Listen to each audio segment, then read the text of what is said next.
Это Mazda, одна из первых, 2013 год выпуска, пробег 108 тысяч километров, мотор бензиновый 2 литра, 150 лошадиных сил, хорошо укладывается в налоговый диапазон, и мне это нравится. И коробка классический, шестиступенчатый, надежный автомат. Кузов просто в идеальном состоянии. Я поднял машину на подъемнике, полазил по этому кузову, посмотрел. Ребята, ни одной вмятинки. Нет, ну, кое-где есть потертости, ну, где-то хозяин там, хозяйка притерлась. Но на самом деле никаких тебе вмятин, тем более аварийных моментов. Кузов сохранился хорошо. Неисправности в машине, конечно, можно найти. Так вот подсокать языком, глаз прищурить, сказать, что да вот здесь вот немножко не так. Диски у тебя там начали корродировать, они действительно начали корродировать в нашем проверенном сервисе. И это от меня не ускользнуло. Кузов начал ржаветь снизу, особенно в задней части, где там крепится задняя подвеска, подрамничек. Причем, ну, серьезно начал ржаветь. Вот что значит необработанный кузов. Так, что здесь еще забавного в салоне автомобиля? Вот относительно современных машин, конечно. Ребята, это, конечно, сиденья. Где они откопали такие сиденья? Да и по качеству, к сожалению, не очень потертые уже. Вытирается. Ребят, пробег-то небольшой. 108 тысяч всего. И ездила девушка, фактически одна. Потом уже молодой человек купил. Я отдал автомобиль нам на тест. А сиденья уже потертые.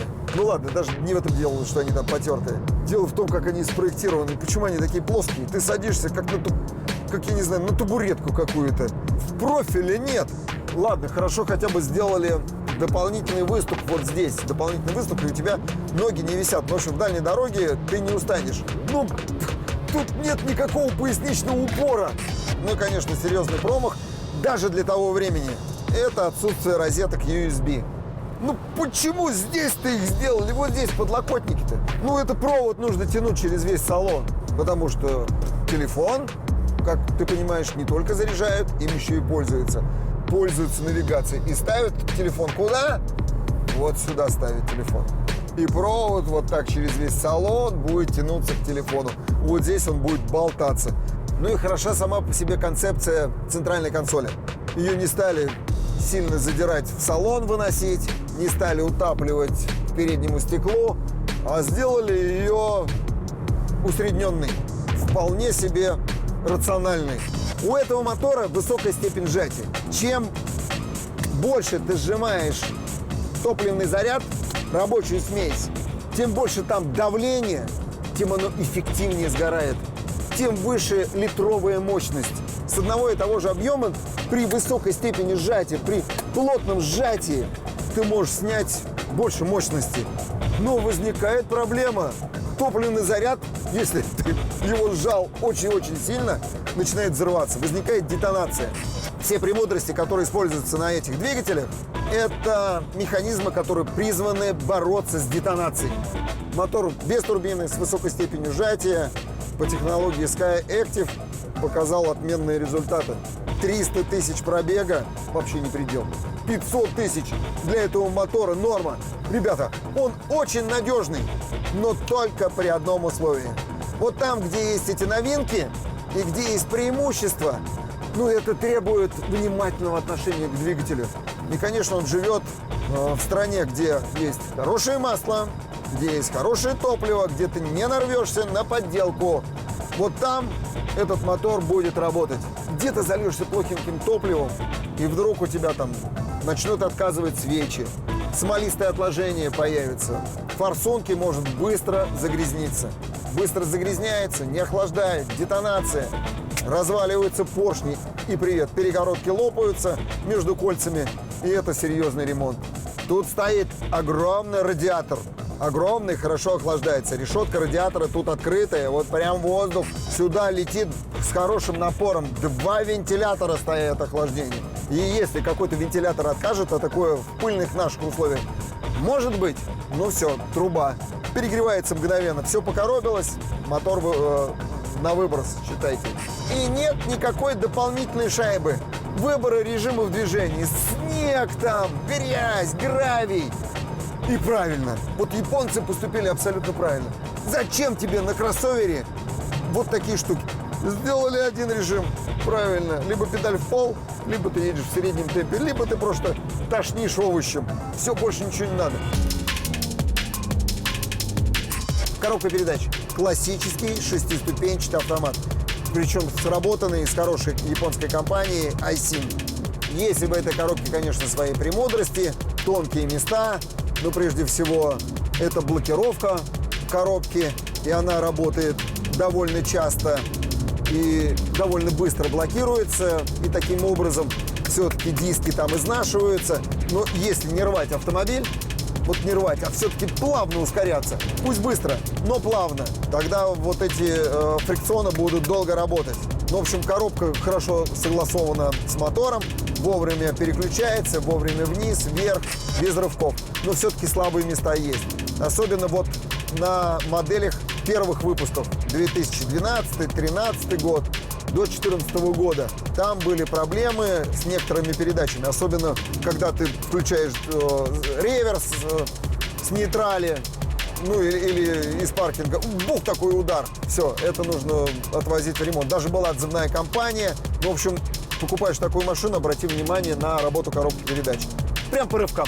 Нет рывков, значит, все хорошо. Конечно, в нашем проверенном сервисе я поднял машину на подъемнике, осмотрел конструкцию машины снизу и был весьма удивлен. Платформа Mazda CX-5 такая же, как у Mazda 3.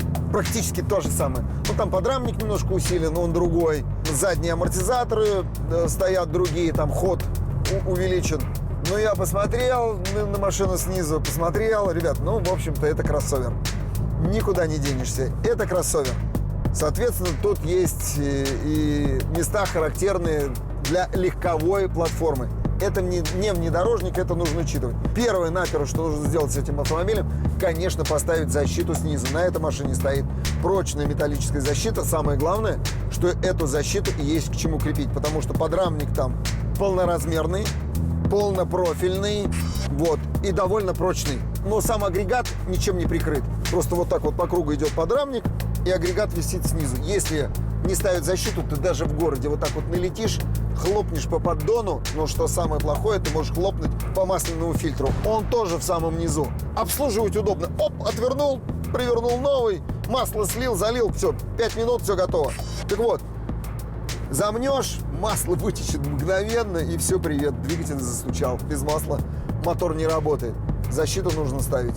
Посмотрел я на поворотные кулаки, на приводы. Сделано основательно, ребята. Поворотные кулаки там чугунные, крепкие.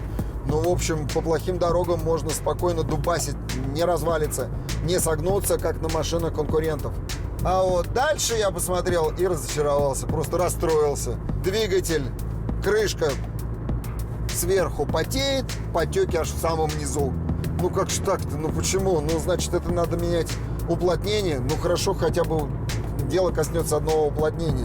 Но почему у вас потеет внизу коробка передач, картер? И еще я увидел потеки масла на раздаточной коробке. Вот там, где выходит карданный вал и идет на задний мост. И там тоже масло. Это типичные слабые места Mazda CX-5. И на это нужно обращать внимание.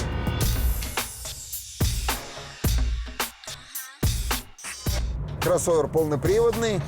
Там стоит электронно управляемая муфта. И отличие от многих одноклассников, здесь нет никакой блокировки этой муфты, кнопки блокировки. Ну, чтобы у тебя момент сразу перебрасывался 50% вперед, 50% назад, чтобы она сразу вот так заблокировалась, и все. И я считаю, это правильно, не нужна кнопка здесь.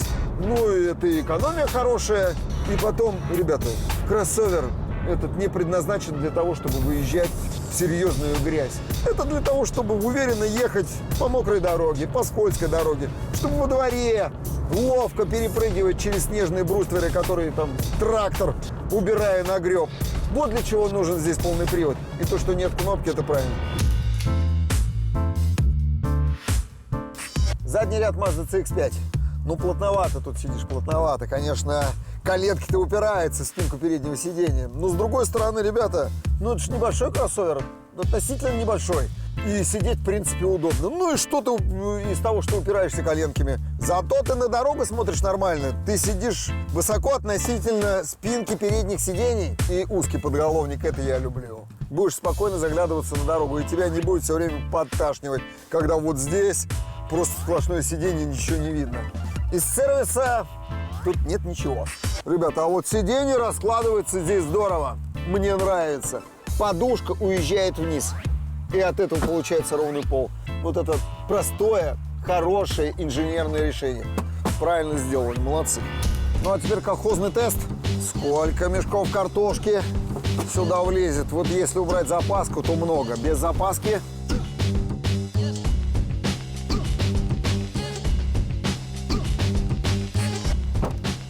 8 мешков. При небольших-то размерах это хороший результат.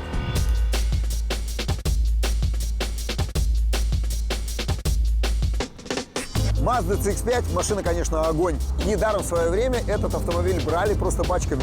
Едет и управляется относительно конкурентов и даже современных машин на уровне. Силовой агрегат, мотор и коробка передач ездит еще и ездит. Технология SkyActiv с высокой степенью сжатия полностью себя оправдала, работает как надо. Есть у автомобиля, к сожалению, слабые места, касается это передней подвески. Вот этой машине требуется ремонт, но он недорогой, есть запчасти и есть где делать. В салоне все функционально и удобно, но главное в Mazda – она надежна, хорошо едет и по-прежнему привлекательна. Век живи, век учись, особенно на водителя. Юрист объяснит, как все устроено, в том числе и в телеграм-канале Минтранс РЕН-ТВ. Армана Мартиросяна из города Сочи лишили права управления еще в 2008 году на 6 лет и 4 месяца. И он интересуется, а нужно ли ему будет сдавать экзамен при возврате водительского удостоверения. Арман, в данном случае вам, конечно же, необходимо будет сдавать теоретический экзамен. Кроме этого, в определенных случаях вам нужно будет предоставить документ, подтверждающий отсутствие задолженности по штрафам, и также медицинскую справку. Только после этого вы получите назад водительское удостоверение. Если в цветах светофора водитель разбираться обязан, то с пружинами важно лишь желание. Минтранс дает объяснение. А вы знали, что значат цветные метки на пружинах амортизатора? Некоторых автомобилистов смущают цветные метки на пружинах амортизаторов, потому что не очень понятно, что это за краска, почему она разная и нормально ли это вообще. На самом деле бояться не стоит. Так производитель классифицирует пружины по их жесткости, а цвет отображает характеристику. Все пружины в зависимости от жесткости получают классификацию класс А или класс Б. Класс А — это самые жесткие пружины, класс Б — мягкие пружины. Однако каждый класс разбивается еще и на подклассы. Например, у класса А цветовая маркировка бывает белая, желтая, оранжевая и коричневая. У класса Б цвет черный, синий, голубой и желтый. Посмотрите на свои пружины и определите, жесткие они или мягкие. Не знали об этом? А теперь знаете. Всего один рычаг, и на вас будут показывать пальцем. А что будет дальше? Что будет, если ехать на автомобиле с включенным ручным тормозом? Если у вас ручник работает идеально, то, скорее всего, у вас даже тронуться будет проблема. Но идеально работает он, к сожалению, не у всех. И иногда бывает ситуация, что вы поставили машину на ручник, забыли снять и поехали. У нас автомобиль как раз с механическим ручником, мы его сейчас поставим и поедем. И посмотрим, что получится.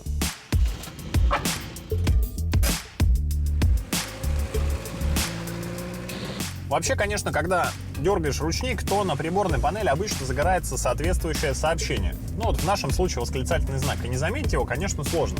По идее, когда у вас на приборной панели что-то загорается, обычно водитель должен все-таки обращать на это внимание и разбираться, что же это горит. Потому что на исправной панели ничего гореть не должно. Когда вы едете на ручнике, то, опять же, слышатся посторонние звуки. Вот в нашем случае такой характерный шаркающий звук, поскольку тормоза барабанные. Машина имеет гораздо более худший накат, и вообще в целом динамика разгона, конечно, изменяется. Машина не так резво разгоняется. Но не стоит недооценивать наших водителей. Иногда и на приборную панель особо внимания не обращают. И то, что накат стал хуже, это тоже никого не останавливает. Ну а динамика разгона, просто жмем на педаль сильнее. Машина, к слову сказать, начинает гораздо больше потреблять топливо с включенным ручником. Что мы видим? Тормозной механизм разогрелся, диск вот прям такого ржавого цвета, и от него прям парит жарой и такой характерный запах горелого. Это плохо, потому что тормоза точно нужно будет ремонтировать, а при самом плохом сценарии колесо может заблокироваться на ходу, а это уже, мягко говоря, небезопасно. Но есть здесь и положительная новость. Для владельцев автомобилей с электрическим ручником, когда вы его включаете с кнопки, эта проблема не грозит, потому что когда вы начнете движение, машина автоматически снимется с ручника. «То старое помянет, тому глаз вон», — сказал окулист, протирая галстуком упавшую линзу клиента. А Минтранс дает только полезные советы. Что делать, если вы увидели на асфальте черные полосы от шин? Наверняка многие автолюбители видели следы торможения на асфальте. Они появляются при экстренной остановке, когда колеса полностью заблокированы. И если вы заметили эти следы у себя на пути, лучше кратковременно снизить скорость. Почему? Потому что, возможно, впереди вас ждут неприятности. Например, яма. Ведь не зря же машины в этом месте тормозили. Будьте внимательны на дорогах.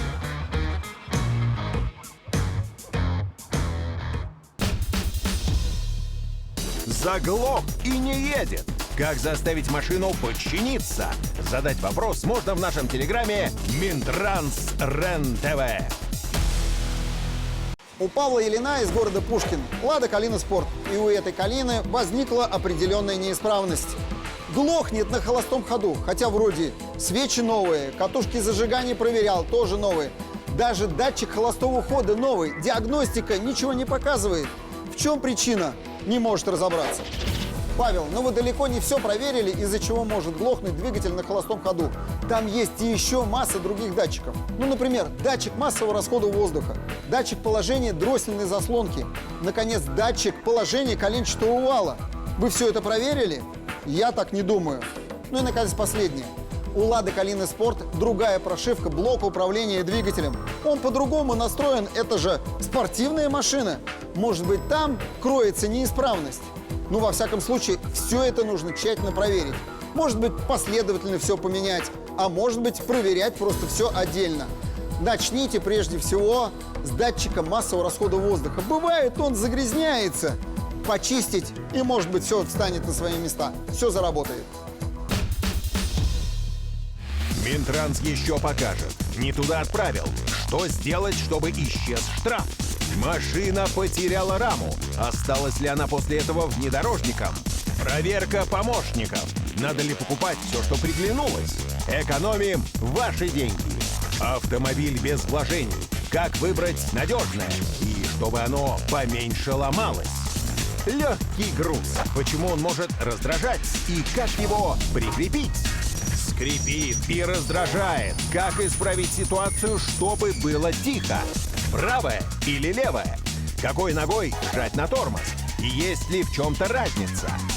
Проблемы с дилером. Что делать, если вам все испортили?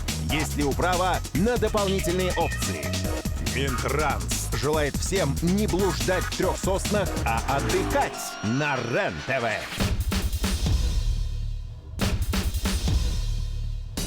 Далее в программе. Есть ли управа на дилера? Юрист разбирает ситуацию в эфире и телеграм-канале Минтранс РЕН-ТВ. Сергей Кудашов из Пензы купил новый автомобиль. И в рамках дополнительного оборудования дилер затонировал стекла. Через какое-то время Сергей обнаружил, что плохо работает обогрев стекла. Несколько нитей оборваны. И он интересуется, к кому предъявлять претензии или ремонтировать за свой счет автомобиль. Сергей, в данном случае, конечно же, требования необходимо направлять непосредственно тому, кто проводил работы по тонировке, то есть в дилерский центр. Здесь необходимо будет провести исследование, из-за чего не работает обогрев стекла и что привело к обрыву тех самых нитей. Скорее всего, это как раз не очень качественная услуга по тонировке. И в данном случае ответственность полностью лежит именно на дилере. Если кто-то что-то делает не так, как мы привыкли, это еще не значит, что все неправильно. Мастер руля и педалей Владимир Мельников объясняет разницу между левой и правой ногой. Речь сегодня пойдет о приеме, который вам вряд ли покажут в автошколе, а именно торможение левой ногой.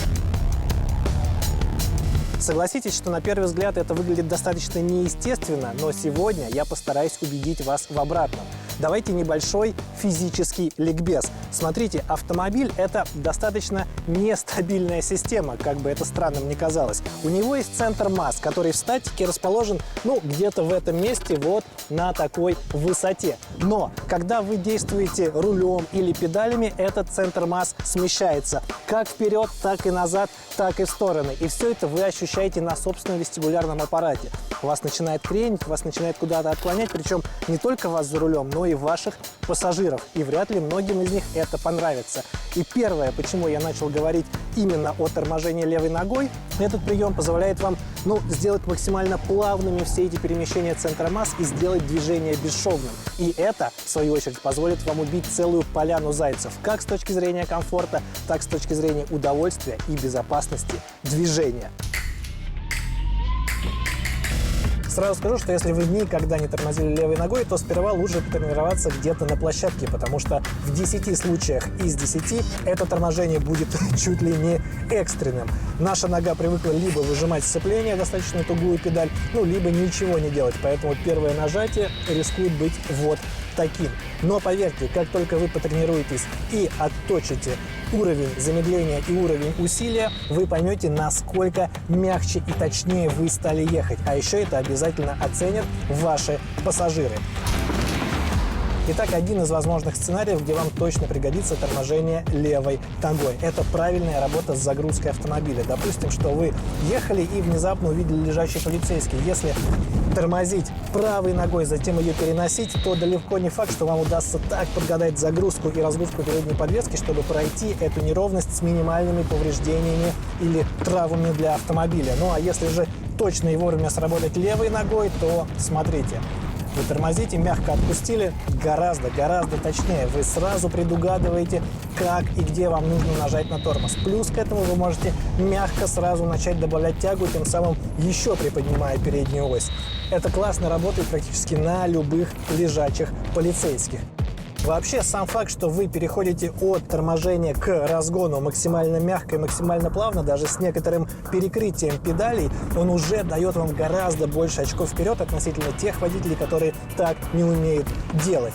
Очень полезно это и на скользкой дороге, потому что сами понимаете, что причина возникновения заноса – это резкое закрытие газа или какое-то жесткое торможение. Так вот, если вы будете работать мягко двумя педалями синергии, этого не произойдет, либо это случится с гораздо меньшей возможностью. Но даже летом на сухом асфальте в повороте вы тоже почувствуете разницу при работе одной ногой и двумя. Сейчас вам покажу. Стой! На камеру не наведь. Я вижу.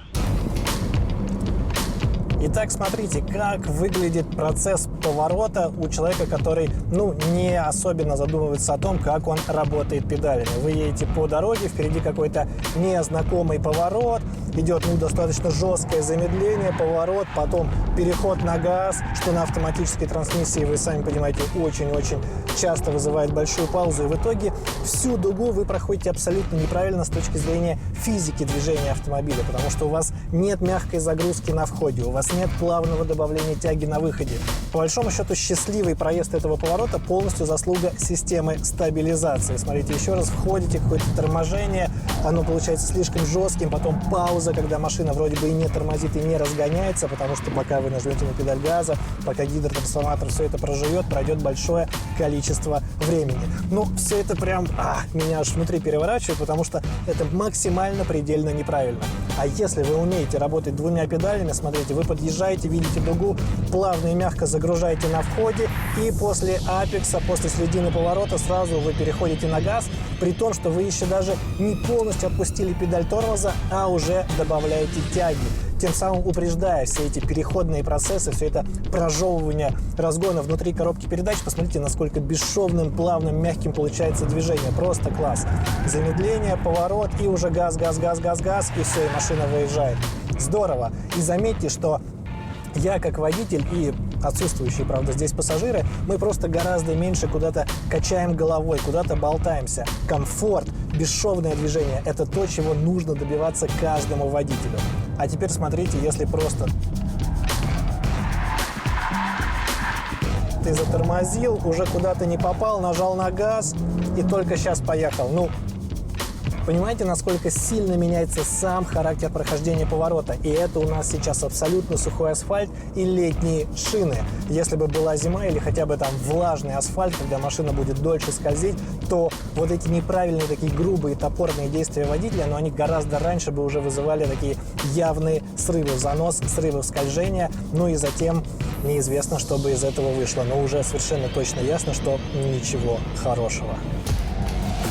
Так что если вы хоть как-то интересуетесь процессом управления автомобилем, обязательно найдите время, выберитесь на какую-то пустую дорогу или площадку и потренируйте, попробуйте торможение левой ногой. Затем вы ощутите, насколько улучшилось именно качество вашего передвижения, потому что даже сама по себе остановка на светофоре или притормаживание в пробке, дальнейшее ускорение, они приобретут совершенно какое-то иное ощущение. Вы перестанете вот так кивать головой и разгоняться, вы просто будете более высококлассным водителем. А это, согласитесь, очень приятно, когда ты сможешь чему-то научиться, как-то улучшить свои компетенции. Ну и для закрепления давайте еще раз подъезжаем, мягко притормаживаем, поворачиваем и уже уходим на разгон. И это у меня сейчас было огромное превышение скорости. Ну а если действовать просто одной ногой, тормозить, потом ее переносить, то далеко не факт, что на этом ходу мы бы вообще смогли повернуть.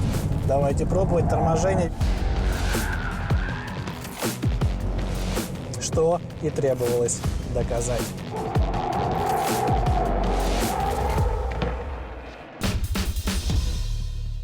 Скрипит и раздражает не только окружающих, но и водителя. Минтранс отвечает на вопросы. Игорь Морозов из города Сочи спрашивает. Он поставил новые колодки, и они начали скрипеть. Тогда Игорь поменял и колодки, и тормозные диски, но они все равно продолжают скрипеть. Игорь спрашивает, может ли скрип быть связан с манерой управления. Игорь, скрип не связан с манерой управления. Это должна быть техническая проблема. И давайте искать именно техническую проблему. Для начала вернемся к колодкам. Если смена колодок не помогла, попробуйте поставить бесшумные колодки. Да, сейчас такие действительно есть. Они состоят из многих слоев. Там есть жесткая основа, специальный фрикционный состав и специальные противошумные накладки. Если замена колодок не помогла, то нужно продолжать искать техническую проблему. Следующим шагом будет исследование суппортов. Вывесите машину, одно колесо, а лучше все-таки сразу два. Качните его, нажмите на тормоз и еще раз качните. Очень часто поршеньки закисают или застревают там. Если даже это не помогло, то следующим шагом будет исследование сайлент-блоков. Уставшие сайлент-блоки тоже издают звуки. Это достаточно бесконечный процесс, но я верю в то, что вы сможете победить этот скрип, ведь тишина стоит того. А для начала попробуйте все-таки начать с колодок или хотя бы с бесшумных накладок. Надо было надеть перчатки, подумал электрик, но ветер уже гнал его с семенами одуванчика. А Минтранс дает только полезные советы. Как закрепить легкий груз в багажнике или на задней полке? Многие автомобилисты возят в машине не только рассаду, негабаритную мебель и всякий ненужный хлам. Бывает, что приходится ездить по делам с кучей бумаг и документов. Чтобы удержать такой груз в багажнике или на задней полке, возьмите текстильные липучки. Вам понадобится только жесткая часть, та самая, на которой есть мелкие крючочки. Отрежьте небольшой кусок липучки и закрепите ее конец на ковровом покрытии багажника. Далее положите бумажный груз под липучку и снова закрепите его, только вторым концом. Хотя можно сделать все и крест-накрест. Точно так же можно удержать деловые документы на задней полке.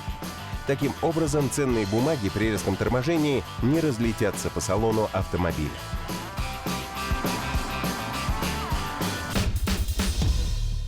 Смотрите и не говорите, что не интересовались прогнозом перед сезонной сменой колес. А Минтранс можно смотреть, не обращая внимания на погоду. Ошибся реквизитами. Что сделать, чтобы исчез штраф? Машина потеряла раму. Осталась ли она после этого внедорожником? И почему внутри вам будет грустно? Проверка помощников на прочность. Надо ли покупать все, что приглянулось? Экономим ваши деньги. Автомобиль без вложений. Как выбрать самое надежное и чтобы оно поменьше ломалось. Минтранс желает всем бесключевого доступа, круговых видеокамер и бесплатного топлива на РЕН-ТВ.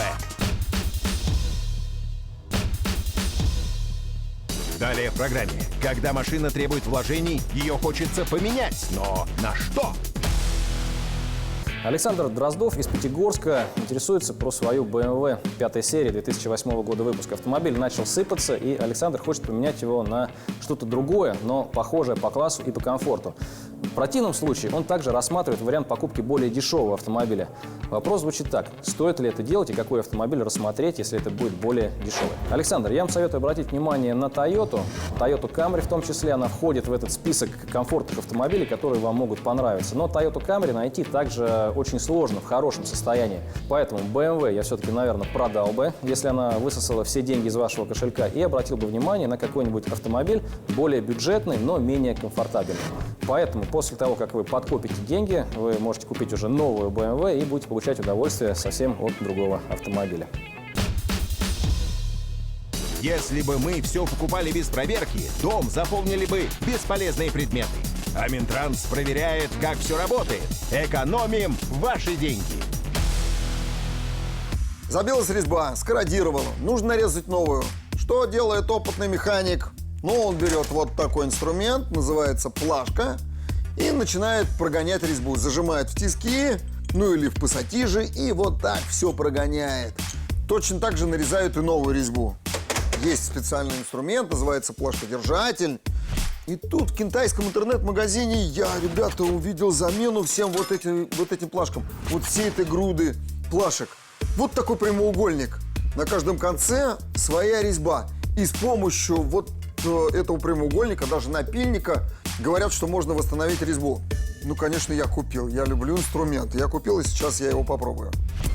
Ну, первое, что я попробую сделать, это почистить резьбу от ржавчины. Шаг резьбы от 0,75 до 3. Тут шаг резьбы 1,5. Да, подходит. Ну вот.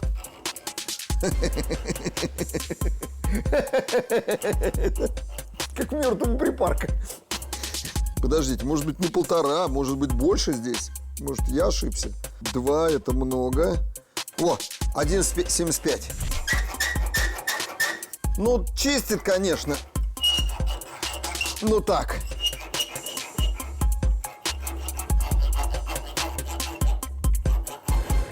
Да, зря, наверное, смеялся-то я, парни. Почистил резьбу. Вот этот напильник. И вполне так себе. Уверенно. Ну. Так, ну-ка сейчас проверю. Нет, ребята. Ну, в общем, я заострил. Я очень сильно заострил вершинку резьбы вот этим напильником. Ну, где-то у меня этот напильник уходил в сторону, и я вижу, что я заострил. Это означает, что резьба не будет полностью работать. Нужно привыкать к этому инструменту, но все-таки резьбу я немного испортил. Можно сказать, на 3. Во всяком случае, ржавчину очистил. Сейчас будет другая задача. Но не ржавчина больше всего беспокоит автомобилистов, а забитая резьба. Вот сейчас я возьму вот этот болт и забью прям резьбу молотком. Ну, как происходит при ремонте любого автомобиля в фирменном сервисе. Вот так. О! Ну.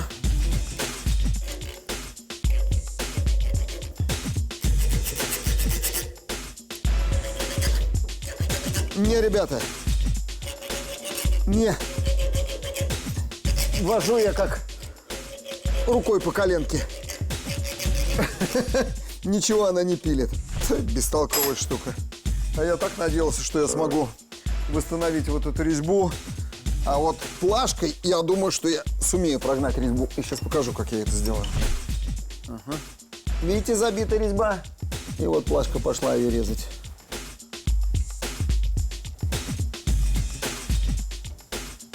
Вот это вот я понимаю. Пластический инструмент. Вершинки резьбы остались замятые, но сама по себе резьба восстановилась. Все, этим болтом можно пользоваться. А вот это, ну я не знаю, как сувенир. Кому-нибудь подарить. Все, больше ни на что он не годен. Большой семейный автомобиль. Что потерял Форд, когда исчезла рама? Почему внутри бывает грустно?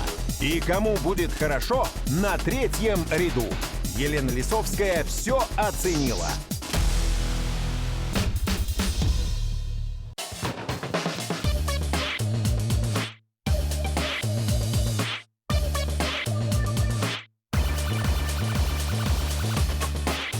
Перед вами Explorer, 7-местная большая машина с необычной для нашего рынка внешностью, потому что этих машин совсем нет. Как вы считаете, интересный вариант? Когда после 4-го поколения Explorer лишился рамы, многие кричали: пропал дом, что же теперь делать? Но потом как-то смирились. О, как у BMW. Ну, 2 раза, потяни 2 раза. Потянула, посмотрим, откроется сейчас или нет. Но, что бы там наши люди не говорили, автопроизводитель раму возвращать не стал. То есть, как в 5-м поколении ее не было, так в 6-м ее и нет. О, узнаю брата Колю. Продольно расположенный EcoBoost, 2,3 литра, 300 сил. Если бы у нас была красивая хромированная решетка радиатора, то у нас была бы комплектация Platinum, и тогда мы могли бы претендовать на V6. EcoBoost, который в этом поколении тоже 3-литровый. Помните, раньше давно он был 3,5 литра, но сейчас, увы, все у нас моторы турбированные. Но по мощности он, получается, что остался точно таким же – 370 лошадиных сил. В комплектации с пирогами здесь будет не только автоматическое открывание и закрывание багажника с кнопки, но а также и автоматическое складывание сидений 3-го ряда, тоже посредством нажатия кнопки. Но, увы, у нас комплектация средняя, поэтому ручками. А сейчас вы видите багажник за 3-м рядом сидений, который якобы по характеристикам этой машины аж 500 литров. Но мне кажется, что автопроизводители, когда что-то там мерят, они немножечко, извините, вот так вот, они немножечко умеют как-то, ну, как-то так вот это вот все вот, короче, по-моему, это неправда. Вот и все. Вот, смотрите, зато когда складываешь, здесь класснейший ровный пол, здесь очень-очень много места, все это удобно. А давайте-ка посмотрим, как у нас складывается 2-й ряд. Хоп. И тоже, если положить матрасик, на самом деле это будет ровный пол. В большинстве автомобилей у нас складывается 1/3, 2/3, а здесь каждая из третей складывается отдельно. Ну что, круто, это такие американские, знаете, фишечки, решения, которых на нашем рынке в автомобилях мы видим не так уж и часто. А, кстати, возможно, они багажник мерили, исходя из вот этой размера дополнительно вот этой ниши. Потому что здесь мы можем открыть вот так вот полочку, и получается внутри достаточно большое внутреннее пространство. В Explorer есть очень прикольная фишка, которой нет в большинстве автомобилей. Я такое видела у Lincoln, это же один и тот же концерн. Смотрите, называется это бички. Подходите, проводите ручкой, здесь у вас появляется кодовый замок. Вот так вот вы его можете закрыть. А далее нужно знать кодик, который я вам не скажу. Смотрите, ну опять я его активирую и набираю. Хоп, слышите, она открылась. И все прикольно то, что все то же самое вы можете проделать и на заведенной машине. В случае, если, допустим, вам нужно, чтобы машина некоторое время еще поработала, и при этом вы хотите ее закрыть, пожалуйста. Вот она закрылась. И точно так же сейчас я ее открою. Открылась. Все это без ключа, ручки-то вот они. Колесная база у этой машины велика, более 3 метров. Кстати, обратите внимание, двери открываются широко, это удобно для посадки. О, ручка есть, тоже удобно для посадки и держаться. Уселись. Ну, вот сейчас вы видите, сколько у меня перед коленями, но на 3-м ряду почти ничего, но туда мы еще доберемся. Вот так это будет выглядеть в случае, если у вас задний ряд сплошной, не 2 капитанских кресла. Перед вами будет зарядные порты. Американцы молодцы. Не первый раз замечаю, что у них во многих автомобилях есть и Type-A, и Type-C. Здесь 12-вольтовая розетка и регулировка однозонного климата для задних пассажиров, также подогревы сидений. Знаете, вот чего хочется? Очень хочется не черного салона.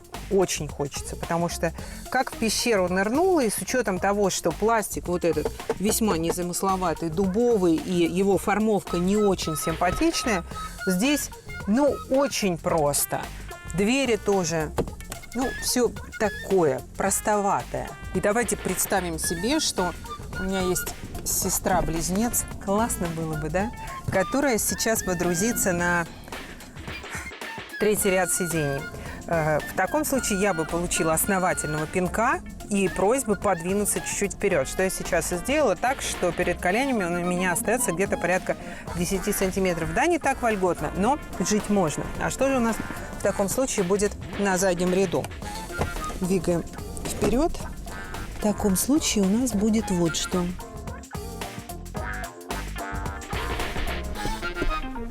Так. Задвигаем. Слушайте, но если там на втором ряду осталось буквально 10 сантиметров перед коленями, то здесь весьма и весьма вольготно. Если мы говорим про детей, моих бы сюда засунуть, 3-6 лет, им вообще было бы кайф. На мой взгляд, главная печаль этой машины – это качество сборки салона и то, как выглядит передняя панель. И дело не только в комплектации. В комплектации получше она действительно будет полностью дигитальной, но дисплей посередине будет еще хуже. Я видела его на картинке. Он выше, то есть это некий вертикальный планшет, который стоит вот здесь вот ровно посередине. И такое впечатление, что его просто приладили сюда из какого-то другого автомобиля. Ну, судя по фотографии, в жизни не видела, отвратительно. И здесь также, вот если вы посмотрите, можно вот присмотревшись понять, что вот эти вот детали, подгуливающие с разными стыками, они просто просятся обратно на завод, потому что их не очень аккуратно собрали.